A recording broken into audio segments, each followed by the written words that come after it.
सर्वमंगल मांगल्ये शिवे सर्वार्थ साधिके शरण्ये त्र्यंबके गौरी नारायणी नमोस्तुते। सर्वबाधा विनिर्मुक्तो धनधान्य सुतान्विता मनुष्यो मत्प्रसादेन भविष्यति न संशया। वक्रतुंड महाकाय सूर्यकोटि संप्रभा निर्विघ्नं कुरु मे देव सर्वे कार्येषु सर्वदा। आप सभी भगवत प्रेमियों का भागवत महापुराण के स्वाध्याय में यथारूप स्वागत है। सभी को सादर जय श्री कृष्ण। यदि आप चैनल पे पहली बार आए हैं तो चैनल को सब्सक्राइब करके मेरे चैनल को अपना आशीर्वाद प्रदान करें। जय श्री राधे।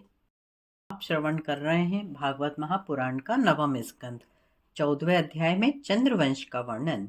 चंद्रवंश में पुरुरवा भय नृपति महाभाग ब्याह उर्वशी संकियो करते अनुराग। श्री सुखदेव जी बोले, हे राजा परीक्षित, चंद्रमा के पवित्र वंश के वर्णन में पुरुरवा आदि अनेकों पवित्र कीर्ति वाले राजा हुए हैं।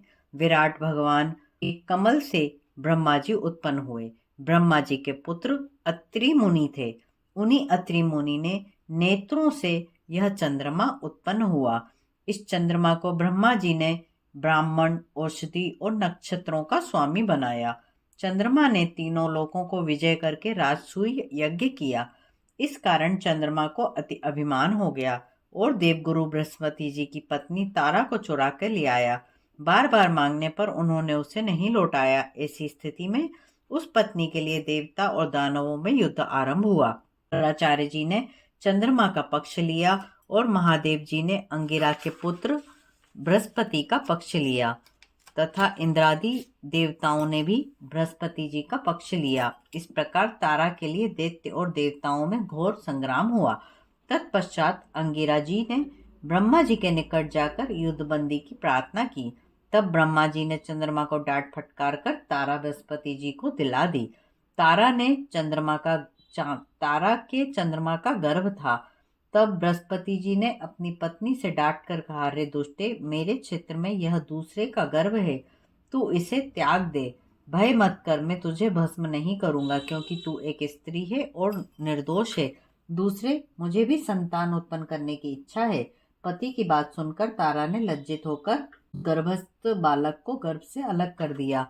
उस सोने के समान चमकते हुए बालक को देखकर बृहस्पति जी तथा चंद्रमा दोनों ही मोहित हो गए, उसे कहने लगे।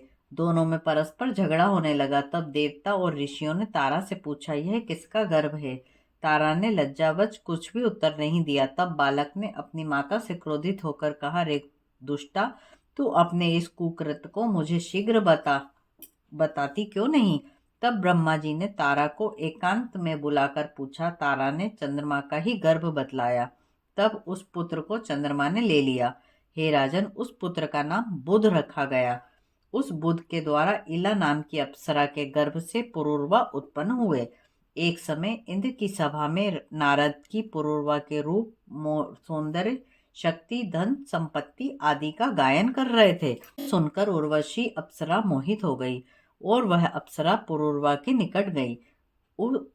वह उर्वशी अप्सरा मित्रा वरुण के शाप से ही मृत्युलोक में गई थी, किंतु उर्वशी ने भी पुरुरवा के रूप सौंदर्य से मोहित होकर उसे अपना पति बनाना स्वीकार किया। राजा पुरुरवा उर्वशी को देखकर अति प्रसन्न हुए और मीठी वाणी से बोले, हे सुर सुंदरी, मैं तुम्हारा स्वागत करता हूँ। बोलो, तुम्हारी क्या सेवा करूं? आओ, तुम मेरे साथ विहार करो। उर्वशी ने कहा, हे राजन, आपके रूप सौंदर्य को देखकर कौन सुंदरी होगी जो आप में आसक्त ना होगी? मैं आपके साथ अवश्य विवाह करूंगी, किंतु मेरी एक शर्त है कि मैं धरोहर के रूप में आपको 2 भेड़ के बच्चे देती हूँ। आप उनकी रक्षा कीजिए। हे वीर, मैं केवल घी खाकर रहूंगी तथा मैथुन के अतिरिक्त और किसी समय आपको वस्त्रहीन न देख सकूंगी। राजा पुरुरवा ने यह शर्त स्वीकार कर ली और उर्वशी राजा पुरुरवा के साथ विहार करने लगी। उर्वशी के शरीर के कमल केसर की सुगंधी निकल रही थी। वे उसके प्रेम में अपना सर्वस्व भूल गए। जब देवराज इंद्र ने अपने यहाँ उर्वशी को नहीं देखा, तब उन्हें बड़ी चिंता हुई और उन्होंने उर्वशी को लाने के लिए गंधर्वों को भेजा। वह गंधर्व अंधेरी रात्रि में आकर भेड़ के दोनों बच्चों को, जो उर्वशी ने राजा पुरूरवा के पास धरोहर के रूप में रखे थे, चुरा कर ले गए। जब उर्वशी ने अपने भेड़ के बच्चों की आवाज सुनी तब वह अति व्याकुल हुई और बोली, यह नपुंसक राजा अपने को बड़ा बली समझता है, किंतु यह तो मेरे बच्चों की भी रक्षा ना कर सका। मैं तो मर गई। यह दिन में तो मर्द बनता है, किंतु रात में स्त्रियों की भांति सोता रहता है। यह सुनकर राजा को बड़ा क्रोध आया और वे वस्त्रहीन अवस्था में ही अपने हाथ में तलवार लेकर गंधर्वों पर दौड़ पड़े। गंधर्वों ने भेड़ के बच्चों को तो छोड़ दिया और बिजली की तरह चमकने लगे। जब राजा पुरूरवा वस्त्रहीन अवस्था में उन दोनों भेड़ के बच्चों को लेकर उर्वशी के निकट आए, तब उर्वशी ने उन्हें 10 उस प्रकाश में वस्त्रहीन देखा, तो उर्वशी उन्हें त्याग कर अपने लोक को चली गई। हे राजा परीक्षित, राजा पुरूरवा उर्वशी के वियोग में अति अनमने रहने लगे, पागल की भांति इधर उधर भटकने लगे।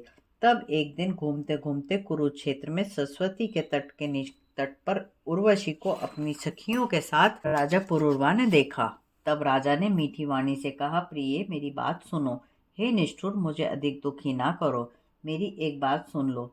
तुमने यह मेरा सुंदर शरीर त्याग दिया है, अब यह शीघ्र ही तुम्हारे वियोग में ढेर हो जाएगा और इसे भेड़िए और गिद्ध भक्षण कर जाएंगे। उर्वशी ने कहा, हे राजन, तुम पुरुष हो, इस प्रकार की बातें ना करो। स्त्रियों की किसी से मित्रता नहीं होती। वे सचमुच फाड़ खाने वाले भेड़िए के समान होती हैं। उनका स्वभाव निर्दयी तथा क्रूर होता है। वे अपना स्वार्थ साधने में चतुर होती हैं। स्वार्थ के लिए अपने भाई तथा पति को भी मरवा डालती हैं। तनिक सी बात पर चिन्ह बनकर क्रूर बन जाती हैं। सीधे साधे पुरुषों को झूठा विश्वास दिलाकर अपने चक्कर में फंसा लेती हैं। नए नए पुरुषों की चाह में कुटिला और स्वेच्छाचारिणी बन जाती हैं। तुम राजराजेश्वर हो। प्रत्येक वर्ष के पश्चात एक रात्रि के लिए मैं तुम्हारे साथ रहा करूंगी, तब तुम्हारे द्वारा मेरे और भी संतान होंगी। राजा पुरूरवा ने देखा कि उर्वशी के गर्भ में गर्भ है, तो वे अपने नगर को चले आए। एक वर्ष के पश्चात राजा पुरूरवा फिर उर्वशी के पास गए। तब तक उर्वशी एक बालक की माता हो चुकी थी। जब वे रात्रि समाप्त होने पर उर्वशी से विदा होने लगे, तब उन्हें वियोग के कारण महान दुख हुआ और अत्यंत दीन होकर अश्रु बहाने लगे। तब उर्वशी ने उनसे कहा कि तुम इन गंधर्वों की स्तुति करो। राजा पुरूरवा ने ऐसा ही किया। गंधर्वों ने राजा से प्रसन्न होकर उसे एक अग्निस्थ पात्र अर्थात अग्नि रखने का पात्र दिया। राजा पुरूरवा ने उसी को उर्वशी समझकर वन वन घूमने लगे, किंतु जब उन्हें इसका ध्यान आया तब उन्होंने उसको वन में ही त्याग दिया और अपने नगर को चले आए। रात्रि को उर्वशी का ध्यान करते रहते। जब त्रेता युग आरंभ हो गया तब उनके हृदय में तीनों वेद प्रकट हुए। तब वे उस स्थान पर गए जहां उन्होंने उस अग्निपात्र को त्यागा था। वहां पर देखा कि उस अग्निपात्र के स्थान पर शमी वृक्ष के बीच में पीपल का वृक्ष लगा हुआ है। तब राजा पुरूरवा ने 2 अरणियां अर्थात मंथन काष्ठ बनाई। तत्पश्चात उर्वशी लोक की प्राप्ति के लिए नीचे की अरणी को उर्वशी तथा ऊपर की अरणी को पुरूरवा, बीच की अरणी को पुत्र रूप में ध्यान करते हुए अग्नि उत्पन्न करने वाले मंत्रों से रगड़ना आरंभ किया। उस रगड़ से ताजवेदा नाम की अग्नि उत्पन्न हुई। उस अग्नि को 3 भागों में बांटकर पुत्र रूप से राजा ने स्वीकार किया और उर्वशी की लोक की प्राप्ति के लिए भगवान की आराधना की। हे राजन, सतयुग में एकमात्र मंत्र प्रणव ओंकार था। सारे वेद शास्त्र उसी के अंतरिक्ष थे। देवता केवल नारायण थे और कोई न था। अग्नि केवल एक थी, 3 नहीं थी, केवल हंस वर्ण था।